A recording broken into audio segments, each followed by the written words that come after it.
नमस्कार, मैं निकिता रस्तोगी। डीएन पे इंडिया में आपका स्वागत। हम नजर डालेंगे आज की बड़ी खबरों पर। तो चलिए शुरुआत करते हैं बुलेटिन की, जिसमें सबसे पहले बात सुप्रीम कोर्ट वर्सेस संसद की नई जजमेंट में कैसे धनखड़ के बाद सिब्बल और सिंघवी ने भी ठोकी दलील। फिर बताएंगे वक्फ कानून पर पीएम मोदी ने खेला ऐसा दांव कि पलट गए मुसलमान।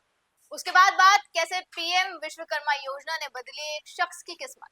फिर बात होगी कैसे बड़ी दिल्ली में डिमांड, राजधानी में भी आए योगी मॉडल। आखिर में बताएंगे रूस यूक्रेन को अमेरिका ने क्या दिया अल्टीमेट।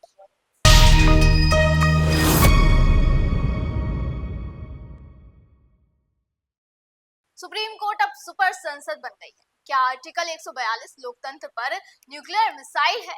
ये सवाल हाल ही में उपराष्ट्रपति जगदीप धनखड़ के बयान से उठे हैं और जवाब में देश के दो सबसे तेज तर्रार वकीलों कपिल सिब्बल और अभिषेक मनु सिंघवी ने जो दलीलें पेश की हैं वो इस बहस को नया मोड़ दे रही हैं।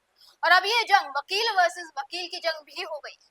तमिलनाडु के राज्यपाल द्वारा बिल्स को मंजूरी देने में हुई देरी पर सुप्रीम कोर्ट ने हाल ही में ऐतिहासिक फैसला सुनाया। कोर्ट ने कहा कि राज्यपाल 3 महीने में फैसला दे, वरना माना जाएगा कि उन्होंने मंजूरी दे दी है। सुप्रीम कोर्ट के इस फैसले के बाद उपराष्ट्रपति धनखड़ ने अनुच्छेद 142 को न्यूक्लियर मिसाइल बताया। अनुच्छेद 142 सुप्रीम कोर्ट को कंप्लीट जस्टिस के लिए कोई भी आदेश, निर्देश या फैसला देने का अधिकार देता है। और धनखड़ का कहना है कि राष्ट्रपति जैसे संवैधानिक पद को कोर्ट निर्देश नहीं दे सकती। इससे लोकतंत्र खतरे में पड़ता है। अब धनखड़ के इस बयान के बाद राज्यसभा सांसद और वरिष्ठ वकील कपिल सिब्बल ने कहा कि अनुच्छेद 142 संविधान ने सुप्रीम कोर्ट को दिया है ताकि वो पूर्ण न्याय कर सके। सिब्बल ने कहा कि राष्ट्रपति एक सांकेतिक पद है, असली शक्ति मंत्रिमंडल के पास होती है। उपराष्ट्रपति को ये समझना चाहिए। तो वहीं कांग्रेस सांसद और वरिष्ठ अधिवक्ता अभिषेक मनु सिंघवी का भी इस मुद्दे पर बयान सामने आया। उन्होंने कहा कि आर्टिकल 142 कोई नया प्रावधान नहीं है, इसकी जड़ें 50 साल पुरानी न्यायिक परंपरा में है। और कहा कि जब केंद्र द्वारा नियुक्त राज्यपाल विपक्षी राज्यों में राजनीतिक एजेंट की तरह काम करे तो क्या कोर्ट चुप रहे। दरअसल धनखड़ ने जो चिंता जताई वो राष्ट्रपति के अधिकारों को लेकर थी, लेकिन सिंघवी ने उसे खारिज किया। उनका कहना है कि गवर्नर और राष्ट्रपति दोनों के लिए संविधान का स्ट्रक्चर लगभग एक जैसा है। वहीं ये बहस अब सिर्फ कानूनी नहीं रही, ये संवैधानिक संस्थाओं की गरिमा, संतुलन और दायित्व की लड़ाई बन चुकी है। जहाँ सरकार आर्टिकल 142 को ज्यादा शक्ति मानती है, तो वहीं विपक्ष इसे संविधान का अंतिम ढाल मानता है। जब से देश में वक्फ कानून आया है, तब से देश के तमाम मुस्लिम संगठन, मुस्लिम नेता इसका विरोध करने में लगे। उनका कहना है कि ये कानून मुसलमानों के अधिकारों का हनन है। लेकिन देश में मुसलमानों का एक धड़ा ऐसा भी है जो केंद्र सरकार के पीएम मोदी के इस फैसले से काफी खुश है। अब मुस्लिम संगठनों के विरोध के बीच दाऊदी बोरा के एक प्रतिनिधिमंडल ने पीएम मोदी से मुलाकात करी और वक्फ कानून को लेकर धन्यवाद किया। वक्फ संशोधन कानून को लेकर सुप्रीम कोर्ट में अगली सुनवाई 5 मई को। इस बीच दाऊदी बोरा समुदाय के लोगों ने पीएम मोदी से मुलाकात की। उन्होंने पीएम मोदी का आभार जताने के लिए उनसे दिल्ली में मुलाकात की। दाऊदी बोरा समुदाय के सदस्यों ने मोदी से कहा कि वो लंबे समय से वक्फ कानून में बदलाव की मांग कर रहे थे।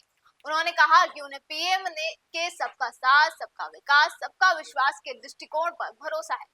उन्होंने कहा कि उन्हें पीएम के सबका साथ, सबका विकास, सबका विश्वास के दृष्टिकोण पर भरोसा है। आपको बता दें कि दाऊदी बोरा समुदाय शिया मुसलमानों के बीच एक समृद्ध लेकिन छोटा समुदाय है। वक्फ कानून बनने के दौरान वक्फ की जेपीसी के सामने समाज का प्रतिनिधित्व जाने माने वकील हरीश साल्वे ने किया था। संयुक्त समिति की अध्यक्षता बीजेपी सांसद जगदम्बिका पाल ने की थी। वहीं शहजादा हुसैन बुरहानुद्दीन के नेतृत्व में दाऊदी बोरा समुदाय के सदस्यों ने राष्ट्रपति भवन में राष्ट्रपति द्रौपदी मुर्मू से भी मुलाकात की।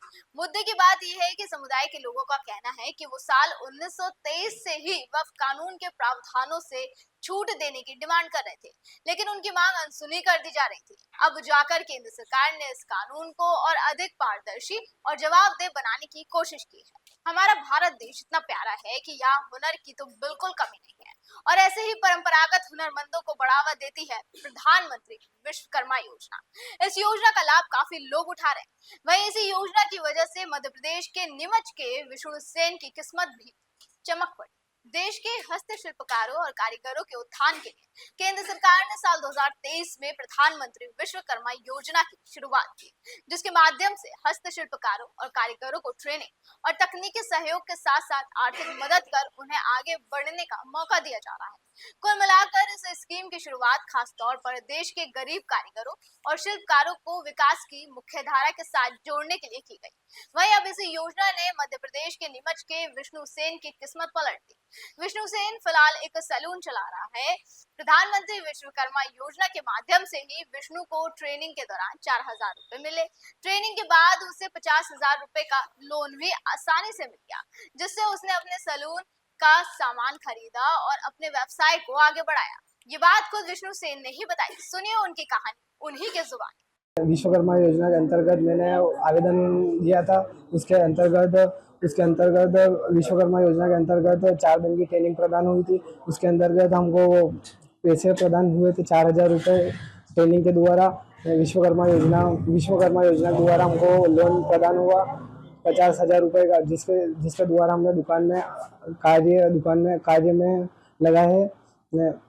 विश्वकर्मा योजना के द्वारा हमको अनेक भाइयों को लाभ प्राप्त हुआ है। प्रधानमंत्री विश्वकर्मा योजना द्वारा बहुत व्यवसायों को सहयोग राशि प्रदान हुई है। विश्वकर्मा योजना के अंतर्गत अनेक व्यवसायों को प्रोत्साहन प्रदान किया गया है।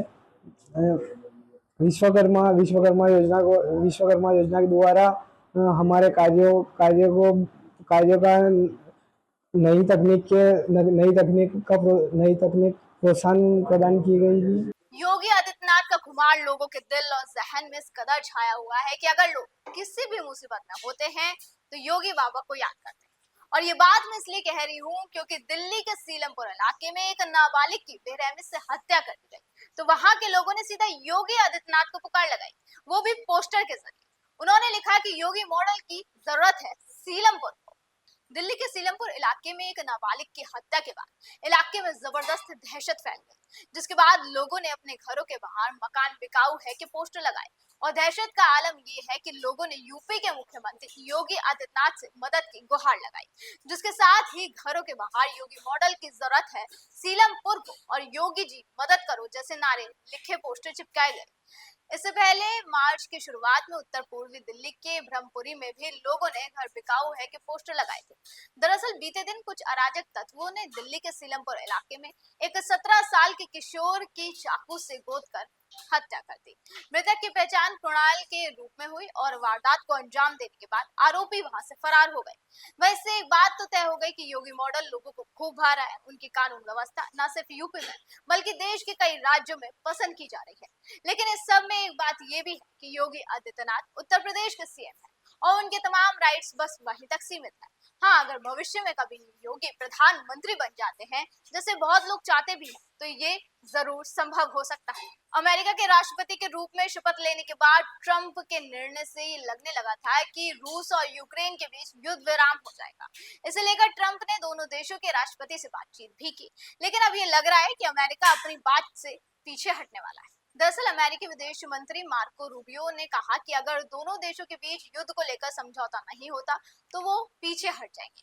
मार्को रूबियो जो अमेरिका के विदेश मंत्री हैं, उनका कहना है कि अगर रूस और यूक्रेन के बीच शांति समझौता नहीं होता तो अमेरिका इस मामले में मध्यस्थता की कोशिशों से पीछे हट सकता है। इसका मतलब है कि अमेरिका अनिश्चित काल तक दोनों देशों को समझौते के लिए मनाने की कोशिश नहीं करेगा। रूबियो का ये बयान दर्शाता है कि अमेरिका, खासकर राष्ट्रपति डोनाल्ड ट्रंप, चाहते हैं कि ये युद्ध जल्द खत्म हो, लेकिन अगर दोनों पक्ष गंभीरता से बातचीत नहीं करते तो अमेरिका अपनी भूमिका सीमित कर सकता है। इससे ये संकेत भी मिलता है कि अमेरिका दबाव की रणनीति अपना सकता है, जैसे कि रूस पर आर्थिक प्रतिबंध या टैरिफ लगाना, जो ट्रंप ने पहले ही संकेत दे दिया था।